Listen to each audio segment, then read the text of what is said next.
कैसे हैं आप सभी? आई होप अच्छे होंगे, राइट। चलिए, मैं हूं तो प्रजापति यूट्यूब चैनल पर आप सभी का स्वागत करती हूँ और आज मैं आपके लिए लेके एक्सरसाइज 5.1 का क्वेश्चन नंबर 4, जिसका आज हमारा लास्ट सम है 15 नंबर का। उसके बाद ये हमारा सम भी कंप्लीट हो जाएगा, देन हमारी एक्सरसाइज भी कंप्लीट हो जाएगी और नेक्स्ट वीडियो मिलेगा आपको एक्सरसाइज 5.2 से रिलेटेड। ओके बच्चों, तो चलिए स्टार्ट करते हैं। हाँ, स्टार्ट करने के पहले एक बात और कहना चाहूंगी, अगर आप मेरे चैनल पर नए हैं तो प्लीज सब्सक्राइब जरूर कीजिएगा। ओके बच्चों, तो आइए स्टार्ट करते हैं।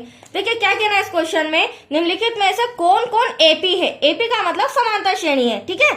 यदि कोई एपी है तो इसका सार्वंतर ज्ञात कीजिए और इनके 3 और पद भी लिखिए। तो देखो, ये जो हमें सम दिया गया है, इससे पहले हमें चेक करना होगा सार्वंतर के द्वारा कि ये समांतर श्रेणी के अंतर्गत आता है या नहीं आता है। यदि समांतर श्रेणी के अंतर्गत आता है तो इसके 3 और पद हमें फाइंड करके बताना है, क्योंकि आप देख सकते हैं हमें 4 पद दिए गए हैं, 1 2 3 4। इसके बाद 3 पद और फाइंड करके हम बताएंगे, दैट्स क्लियर। बट पहले हमें सार्वंतर के थ्रू चेक करना होगा, ठीक है बच्चों। तो ये स्टार्ट करते हैं। अब देखो, हमें जो सम दिया गया उसमें स्क्वायर है, ये विदाउट स्क्वायर है 73, बट इसमें तो स्क्वायर लगा है, तो पहले हम स्क्वायर सॉल्व कर लेते हैं, उसके बाद हमारे लिए इजी हो जाएगा, ठीक है। 1 का 1 में करेंगे 1 1 सा 1, 5 का 5 में करेंगे 25, 7 का 7 में करेंगे 49 और 73 ऐसा का ऐसा। अब हम नंबरिंग कर देते हैं। ये हमारा प्रथम पद पहला पद है, ये हमारा दूसरा पद है, ये हमारा तीसरा और ये हमारा चौथा। हाँ, इसके आगे अगर और होता हमारे पास तो 5वां पद, 6ठा पद, इस तरह से हम रिटर्न कर लेते हैं, राइट। अब देखिए 4 पद तो आ चुके। अब यहाँ पर हमें सार्वंतर का छोटा सा फॉर्मूला लगाना होगा, जिससे हम पता करेंगे कि यह एटलीस्ट एपी है या नहीं है। तो सार्वंतर इक्वल्स टू, जिसे स्मॉल डी से संबोधित किया जाता है। अब D1 होता क्या है सार्वंतर में बच्चों, A2 में से A1 को माइनस करेंगे, मतलब अगली संख्या में से पिछली संख्या को माइनस करेंगे। अब यहाँ पे A3 में से A2 को और A4 में से A3 को जब हम माइनस करेंगे तो जहां पर जो डिफरेंस आएगा तो उससे हमें पता चलेगा कि एटलीस्ट समान आ रहा है तो ये हमारा एपी है, और असमान आ रहा है तो हमारा एपी नहीं है, मतलब समांतर श्रेणी नहीं है। तो चलिए फटाफट हम सॉल्व करते हैं। तो A2 माइनस का A1, अब A2 आप देख रहे हैं हमारा 25 है, राइट बच्चों। इक्वल का साइन, A2 की जगह 25 माइनस A1 हो जाएगा हमारा 1। अब 25 में से जब 1 माइनस किया तो 24, तो एक D1 तो हमारे पास आ चुका है।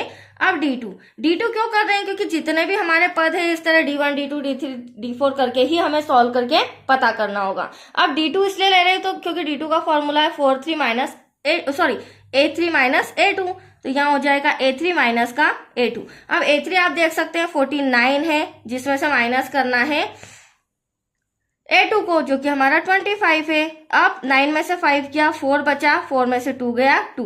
यहाँ 2 हमने सॉल्व किया, उसी से कहीं ना कहीं हमें नजर आ रहा है कि हमारा D जो सार्वंतर है वो समान आ रहा है, मतलब कि कहीं ना कहीं ये एपी है। पर हम थर्ड कंडीशन और सॉल्व करेंगे, तो आप देख सकते हैं A4 माइनस A3, तो यहाँ पर A4 चौथा पद माइनस तीसरा पद। अब चौथा पद हमारा 73 है बच्चों, जिसमें से हम माइनस करेंगे 49 को, तो यहाँ पर कैरी लिया, 13 में से 9 गया बचा 4, 6 में से 4 गया बचा 2।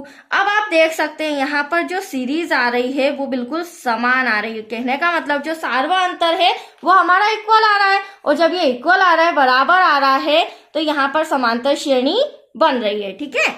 अब देखिए हम लिख देते हैं D1 equals to D2, D2 equals to D3, ठीक है। अतः यहाँ AP है, और एपी है तो हम इसे किस कंडीशन में सॉल्व करेंगे, इसके आगे के 3 पद और हमें फाइंड करना है। तो 4 दिए हैं, हम 5वां 6ठा और 7वां पद फाइंड करके बताएंगे, राइट बच्चों। बहुत ही सिंपल से समय, थोड़ा सा आपको ट्रिक समझना होगा। चलिए अब यहाँ पर मैं ले लेती हूँ A5, मतलब कि 5वां पद। अब 5वां पद के लिए क्या करेंगे, प्रथम पद प्लस, अब यहाँ 5 लिखा है तो यहाँ एक माइनस करके 4D हो जाएगा। ये आपको थोड़ा सा समझना होगा, जो भी पद आप फाइंड कर रहे हो उसमें से एक डिजिट माइनस कर दीजिए। अब प्रथम पद तो हमें 1 दे रखा है, राइट, ये रहा हमारा प्रथम पद, तो प्रथम पद में यहाँ पर 1 ले रही हूँ बच्चों, प्लस 4 ऐसा का ऐसा। D आप देख सकते हैं, D हमारा क्या आया है, सब में 24 आया, तो इस D के प्लेस पर क्या आ जाएगा 24, जो कि ब्रैकेट में आएगा। अब 1 प्लस 24 में 4 का मल्टीप्लाई करेंगे तो यहाँ पर आ जाएगा 96 इक्वल्स टू, हमारा प्लस करेंगे तो 97। कहने का मतलब जो 5वां पद है वो कितना आया 97। अब 5वें पद के बाद 6वां पद, तो यहाँ पे भी प्रथम पद तो आएगा ही सही, पर 6वां पद निकालना है, तो यहाँ 5वां एक माइनस हो जाएगा तो 5 आ जाएगा। ए हमारा प्रथम पद है प्लस 5। अब डी तो आपको पता ही है कितना दे रखा है 24।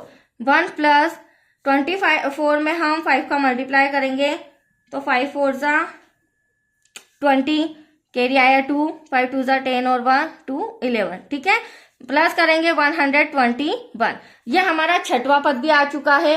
देन लास्ट अब हम निकालेंगे हमारा सातवां पद, तो सातवां पद equals to A plus, minus कर देंगे, मैंने जस्ट अभी आपको बताया 1 प्लस 6 ब्रैकेट में आ जाएगा 24, तो 1 ऐसा का ऐसा प्लस 24, 6 4 जा 24, 6 2 जा 12, देन 2 14, प्लस करेंगे तो 145। अब आप इजीली समझ गए होंगे, नेक्स्ट 3 पद भी मैंने आपको सॉल्व करके बता दिए। अब यहाँ पे हमें आंसर में लिखना होगा एपी इक्वल्स टू, थोड़ा सा कॉपी तिरछा कर रही हूँ क्योंकि एटलीस्ट तो होता क्या है बच्चों, कैमरा बीच में आ जाता है इसीलिए। अब यहाँ पर जो 97 है कोमा 121 है कोमा 145, दैट्स योर आंसर। ये हमारे 3 पद भी आ चुके।